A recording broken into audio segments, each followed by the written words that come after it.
درود بیننده گرامی، امروز چهارشنبه 16 ایول است و من طوری سفر در برنامه اخباری آزادی همراهی شما. نخست نگاه بس در خطی چندی از موضوعهای برنامه. یک ساکن ناحیه فرخار از تیر مرزبانان تاجیک به هلاکت رسیده است. دادستانی سبب‌های حادثه را تحقیق دارد.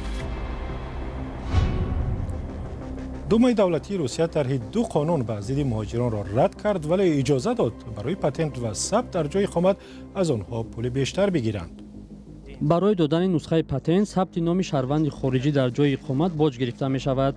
همچنین حجم باج برای ثبت نام شهروند خارجی در جای اقامتش زیاد کرده می شود. بازداشت بحث برانگیز عبدالرزاق و زادروز جنجالی فوتبال بازی بارسلونا که با حضور افراد کوتاه قد برگزار شد. دادستانی ناحیه فرخار، یکی از ناحیه‌های هم‌مرز با افغانستان، به تحقیق مرگ یک ساکن ناحیه پرداخته است که از تیر مرزبانان تاجیک به هلاکت رسیده است. سرحدبانان تاجیک گفتند محمد اسرارزاده را در یک محل مرز مشاهده کردند که کسی حق پای ماندن در آن جای را به اجازه ندارد و معلوم نیست که او با چه هدفی به آن محل رفته است. ناحیه فرخار و دیگر ناحیه‌های مرزی تاجیکستان از محل‌های آسانگذر برای قاچاقبران مواد مخدر از افغانستان به حساب می‌روند و در گذشته هم در این ناحیه‌ها تیراندازی مشاهده شده است. محمود جان رحمتزاده گزارش می‌دهد. شب 12 ایول یک مرد 36 ساله ساکن دهه در قد ناحیه فرخار که در مرز تاجیکستان با افغانستان جایگیر است، از تیر سربازان نیروهای سرحدی زخمی شده در بیمارستان جان باخت.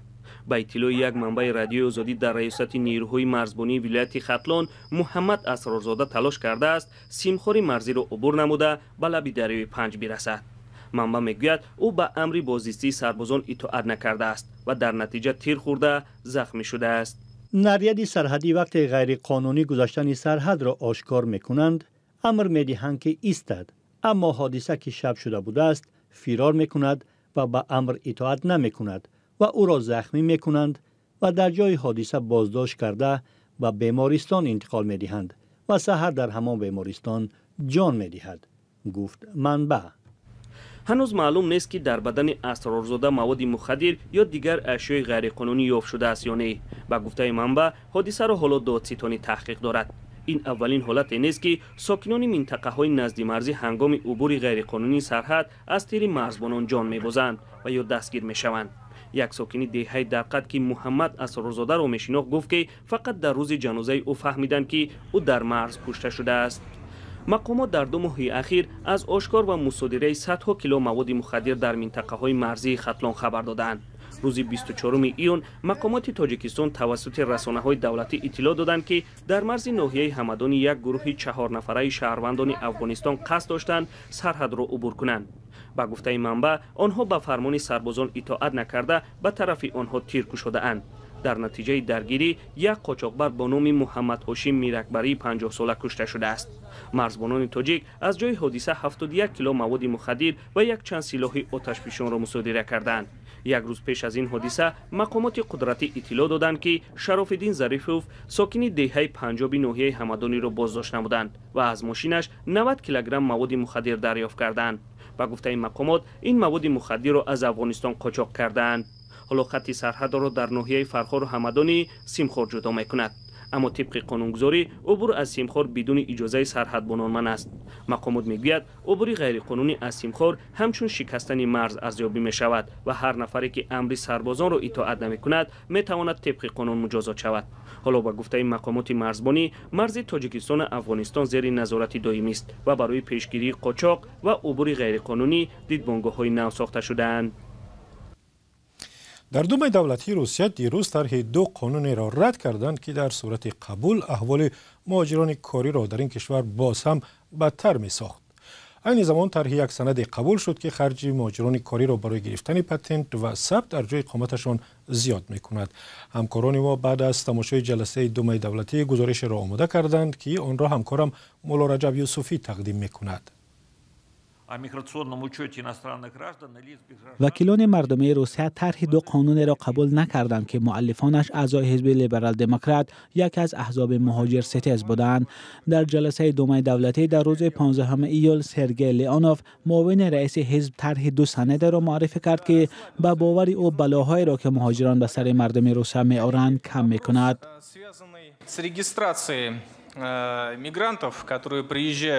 مسئله با مهاجران ارتباط میگیرد که به کشور ما میآیند و بسیاری از آنها در هاستل ها ثبت نام میکنند که مهمانخانه به حساب میرود.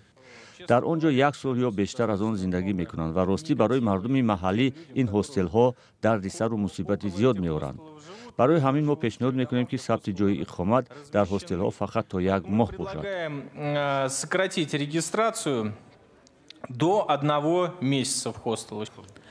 وکیلان دیگر گفتند که حکومت روسیه و کمیته های دوما طرفدار چنین قانون نیستند و آن نباید قبول شود. چنین هم شد. از میان تقریبا 400 وکیل فقط 50 نفر به طرفدار این طرح رأی دادند. طرح دیگری که سرگئی لیئونوف پیشنهاد کرد به قراردادهای کاری مهاجران با کارفرما ارتباط داشت، ولی آن هم روی کاغذ و امضا نشده ماند. ما پیشنهاد میکنیم که مهلت قرارداد کاری با خارجیان فقط برای یک سال تعیین کرده شود. حالا ممکن است که قرارداد به مهلت کاری بسته شود.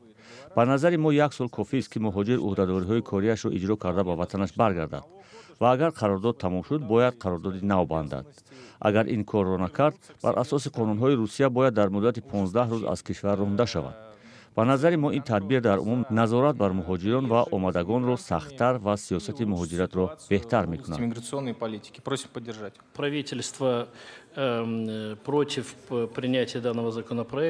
اما پیش از نمایشکارانه رد شدن این طرح این دو قانون، دومای دولتی طرح چند سند دیگر را پذیرفت که خرج مهاجران برای گرفتن پتنت را زیاد می‌کند و عین زمان به گفته مقامات امکان می‌دهد که نظارت بر مهاجران سخت‌تر و جای اقامت آنها آسان‌تر شود. مهمترین سند در این میان درباره ستانیدن باج دولتی برای پتنت بود. این سند از جمله برای دادن پتنت به شهروند خارجی، نسخه آن، تمدید آن، وارد کردن تغییرات در پتنت باج نوی دولتی تعیین می‌کند. برای دادن نسخه پتنت ثبت نام شهروند خارجی در جای اقامت باج گرفته می‌شود. همچنین حجم باج برای ثبت نام شهروند خارجی در جای اقامتش زیاد کرده می‌شود.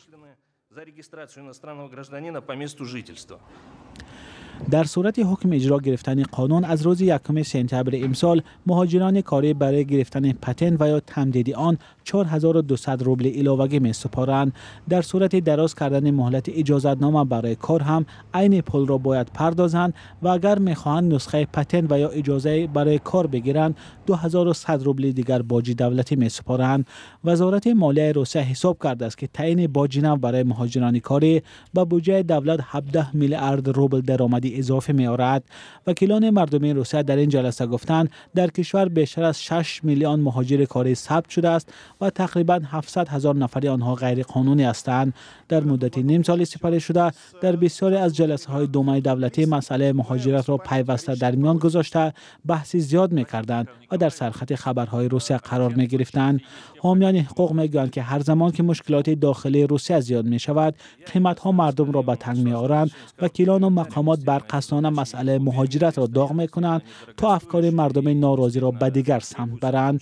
به گفته آنها در این زمان که جنگ دوامدار و ویرانگری پرتلفات روسیه در اوکراین مردم را ناراضی کرده است، دیگر بار مسئله مهاجرت کاری را پیش کشیدند. سلام، اگر خط و خبر می‌خواهید ما داریم. نوید بامدادی، سرخط خبرها، اخبار تاجیکستان و جهان، گزارش‌ها و تحلیل‌ها. چی می‌گذرد و چرا؟ دانستن فهمیدن است. ضمیمه یا اپ ما را بگیرید. مقامات تاجیکستان میگویند ازدواج‌های قبل از 18 سالگی سبب افزایش طلاق و جدایی در کشور شده است. مثلا سال گذشته سال 2024 در تاجیکستان تقریباً 8300 جفت از هم جدا شدند و در میان آنها دختران هم کم نیستند که 18 ساله ناشده شوهر کردند. سال گذشته تعداد این گونه نوجوانان 3800 نفر بوده است. رادیو آزادی درباره عاقبت‌های بد ازدواج‌های برمحل تحلیل آماده کرد و قبل از برنامه از همکارم خیرمان بقازاده درباره این تحلیل و نمونه‌های این گونه ازدواج‌ها در تاجیکستان پرسیدم. بله، همکاران ما در دوشنبه با نگاره نام دختری صحبت کردند که او را در 17 سالگی مجبور به شوهر دادند و برای آنکه از کار زیاد 2 بار کودکی بد نشف داده است، شوهرش او را طلاق داده است. به گفته نگاره، همین که 17 ساله شد و مکتب را ختم کرد، او را به کامل نام مهاجر کاری به زنی دادند. از خودش چیزی نپرسیدند و جشن عروسی هم برپا نشد. فقط یک نکاح مسلمانی بود است و تمام. نگاره نقل کرده است که از سحر بر وقت حولی میرفت، گاو میدوشید، نان و خوراک میپخت. هر روز حال همین، جامه‌شویی، ظرفشویی، خوراکپزی و هزار کاری دیگر. به قول نگاره، وقتی حامله دار شد، همسرش به روسیه رفت و از کار زیاد و وزنین 2 بار طفلی بد نشف داد. بعد این خویشاوندان شوهرش او را طعنه و ملامت کردند که تولد کردن نمیتواند و زیر فشار آنها شوهرش او را طلاق داده است و نگاره به خانه پدر برگشت است، به خانه‌ای که به قول خودش او را آنجا کسی انتظار نبود.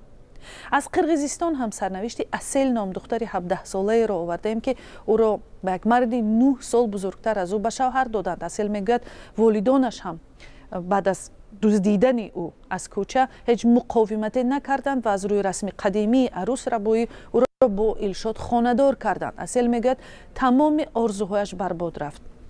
فرزند نخستینش نارسید به دنیا آمده است و حالا او و همسری بیکارش در خانه والدان شوهر به سر میبرند. همکارم خیرومان بقازاده درباره ازدواج‌های برمحل در تاجیکستان صحبت میکرد. گزارش مفصل را در این باره میتوانید در وبسایت ما در نشانی azadi.org بخوانید. روز شنبه 12 ایول 2 خبر درباره افراد خط‌پس در صحیفه‌های اولی نشریه‌های زیاد توجه را به خود کشید. یکی درباره بازداشت عبدالرزاق بلاگری کوتاه‌قامت تاجیک در دبی بود که حالا در آزادی است و خبر دیگر درباره لامین یامال ستاره دسته فوتبال بارسلونا که برای دعوت گروه هنری خط‌پستان به زادروزش مورد انتقاد حامیان حقوق قرار گرفت. میرزانبی خالقزاد گزارش می‌دهد. حامیان حقوق انسان اسپانیا ستاره فوتبال لامین یامال را برای دعوت هنرمندان قامت کوتاه تنقید نموده اصرار می‌ورزند که قضیه را به دادگاه می‌کشند. طبق اخباری رسیده روز شنبه 12 ایول یامال در قطار ستاره‌های دسته فوتبال بارسلونا، هنرمندان و آوازخوان‌های معروف و یک عده شخصیت‌های شناخته گروهی افراد قامت کوتاه را برای هنرنمایی در 18مین زادروزش دعوت کرده است. حامیان حقوق افراد دارای امکانات محدود در اظهارات نوشتند که استفاده مردم قامت کوتاه در زادروز لامین یامال شبیه حوادث عصرهای گذشته است که در آن کمبودی‌های مردم قامت کوتاه برای تشکیل بزم‌های سرشار از تحقیر و بی‌احترامی به این گروه دایر می‌شدند. به قبل آنها در عصر 21 چنین تحقیر برای تشکیل و عیش و عشرت قابل قبول نیست. اما یکی از هنرمندان قامت کوتاه در صحبتش با رادیوی پاک 1 گفته است که بگذارید خود مردم قامت کوتاه معین کند که در کجا هنرنمایی کند و در کجا نکند. او علاوه کرده است که رقص و ساحری و لطیفه گویی و آوازخوانی کسب و مایه روزگذرانیش بوده. در هر جایی که به او به احترامی کنند او نمایش را قطع می کند. نمایندگان یامال تا حال این خبر را شرح ندادند. یامال که سال روان همراه با دسته بارسلونا چمپیون اسپانیا و برنده جایزه‌های شاه و سوپر جام شده است، در اینستاگرام عکس‌هایی از زادروزش را جای داده است. او با کاستیوم سفید، گل صدبرگ سرخ و جواهرات زیاد مانند بر رهبران مافیا ایتالیا عکس گرفته است. خبر دیگر در زندان‌های تاجیکستان زیاده از 15,000 محبوس ادای جزا می‌کنند. آمار تازه از گزارش وکالتدار اوید به حقوق انسان است که به تازگی نشر شد. آمار اخیر در این باره را ماه ینوری سال 2024 نشر کردند. آن وقت شماره زندانیان 13,500 کس گفته می‌شد. نگرانی از زیاد بودن محبوسان در زندان‌های تاجیکستان بارها صدا داده است. از جمله وکالتدار حقوق انسان سال گذشته 3 زندان وزارت عدلیه در تاجیکستان را برای در حجره‌های زندان بیش از معیار نگه داشتن محکوم شده ها تنقید کرده بود. وزارت کارهای خارجه آمریکا هم ماه اپریل سال 2024 از حد زیاد بودن زندانیان در محبس‌های تاجیکستان را مشکلی جدی نامید. 15 دقیقه که برای اخباری آزادی داشتیم به پایان رسید. سپاس که تا پایان برنامه با ما بودید. خبر و گزارش‌های از این هم بیشتر در وبسایت azadi.org و صفحه‌های ما در فیسبوک، اینستاگرام، تلگرام و تیک تاک و کانال آزادی ویدیو در یوتیوب دسترس است. تا دیدار در برنامه‌های دیگر.